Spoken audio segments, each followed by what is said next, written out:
আসসালামু আলাইকুম দর্শক, এইমাত্র পাওয়া খবর বনানীতে ফের আগুন।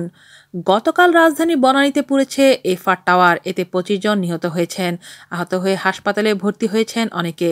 এরই মধ্যে সেই বনানীতেই আরেক অগ্নিকাণ্ডের খবর পাওয়া গেল। তবে এতে কেউ হতাহত হননি। ফায়ার সার্ভিস পৌঁছানোর আগেই স্থানীয়রা আগুন নিভিয়ে ফেলেন।